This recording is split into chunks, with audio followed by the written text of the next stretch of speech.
Hello, and welcome to the latest episode of the Low Budget Review Show. I am your host, Eric Smith, and today I am talking about Tender is the Flesh by Agustina Bazterrica. I apologize. I'm certain I've made a mess of her name. And this is from Simon & Schuster. And it's translated by somebody. Where is it? Translated from the Spanish by Sarah Moses. And so this is... Oof. All right, so in this book, animals have been infected with a virus that is fatal to humans.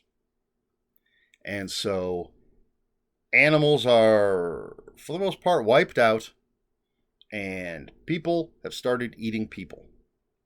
And this is the story of Marcus, who works at a processing plant. Is it the processing plant he works at? I believe it is. And so now humans are bred like cattle, and there are certain terms that you cannot use. They're not called humans. They're not called people. They're called head or meat. And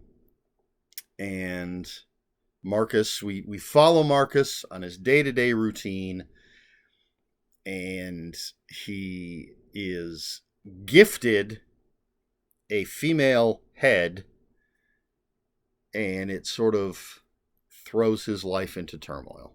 He's not sure what to do with it. And whew, holy moly. First of all, I'm just going to tell you right now, 5 out of 5 stars. This book is fantastic. It is a horrifying premise, but it is so well written, and it is graphic without being exploitative. It, as I said, it follows Marcus sort of through his day-to-day routine, and through this, we learn about the world that we are in. It doesn't just information dump at us. We learn about how the processing plant works because Marcus is taking 2 job applicants through the processing plant and showing them each stage and how things are done. So it's not just, it's a perfect case of show, don't tell. And this is done a couple of times. We learn about what goes on at a breeding factory because Marcus has gone there to talk to the owner-manager at the same time that a German investor is there. And so the owner-manager is giving a tour to the German investor, tells Marcus to come along, and so we come along. And it's a great example of show, don't tell. It's so well done. Instead of just dumping this on us, we're along for the ride. And we learn... we learn what we need to know. And it's all... Marcus it's one of those books. Marcus is in every single scene.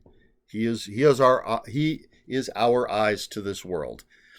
And we learn his wife is not living with him at the moment.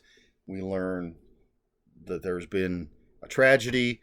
His father is in a nursing home, and his father owned a slaughterhouse, excuse me, back before the transition, and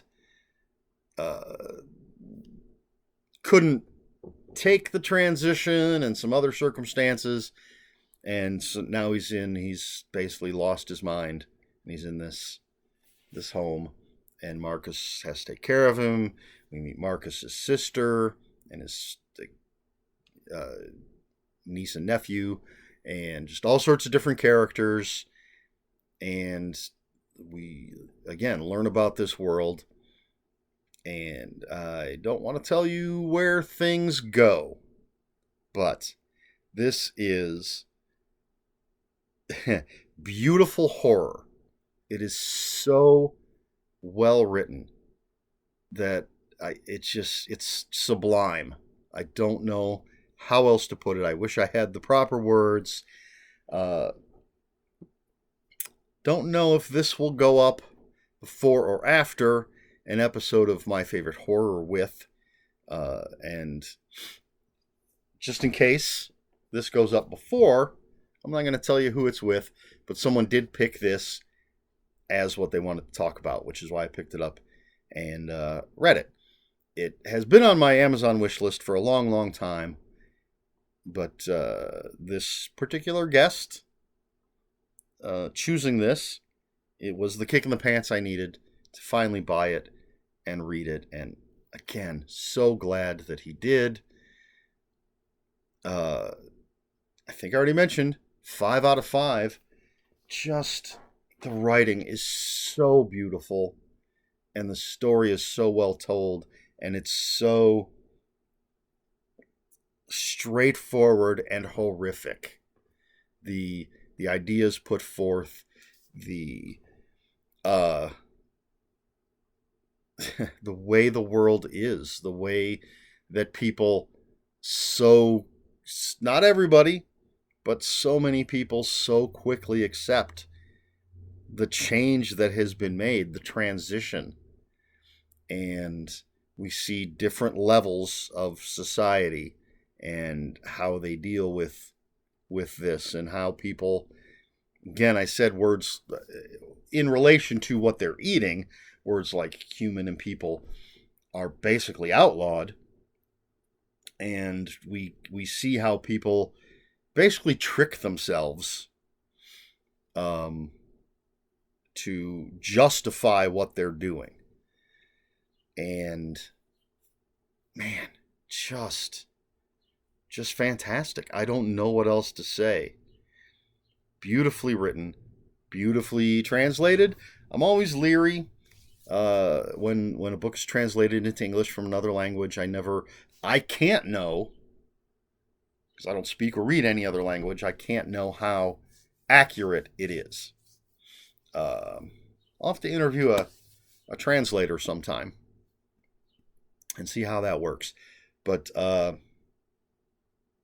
it's I don't know how it reads in its original language, but this English edition is just wonderful. Dare I say lyrical? As I said, beautiful horror is the term that kept coming to my mind, because it is beautiful and it is absolutely horrific. Excuse me. But highly, highly recommended. So glad I got pushed to read it now. It's just great. It is so good. Tender as the flesh. Reminded me of sort of theme-ish wise of Mother Puncher by Gina Rinaldi. Another sort of near future, although I don't know that this is near future. Everything seems to be modern day. I don't think there was any like future tech. But Mother Puncher was another sort of dystopian-ish. Here's this thing that the world has just come to accept because of the way the world is. I don't want to get into what Mother Puncher's about, because that's not what I'm talking about. But anyway, this reminded me of that. And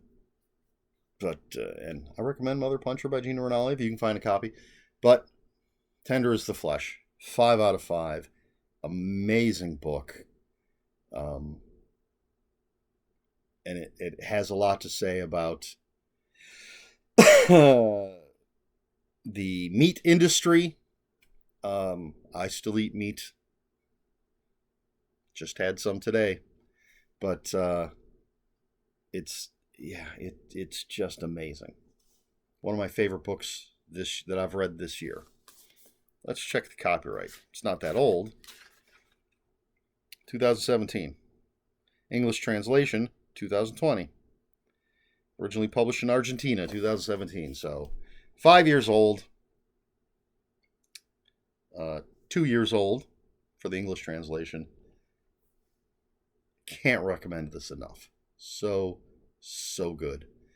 There you have it. Tender is the flesh. And I'm not going to butcher the poor author's name again. I apologize for doing it the first time. All right.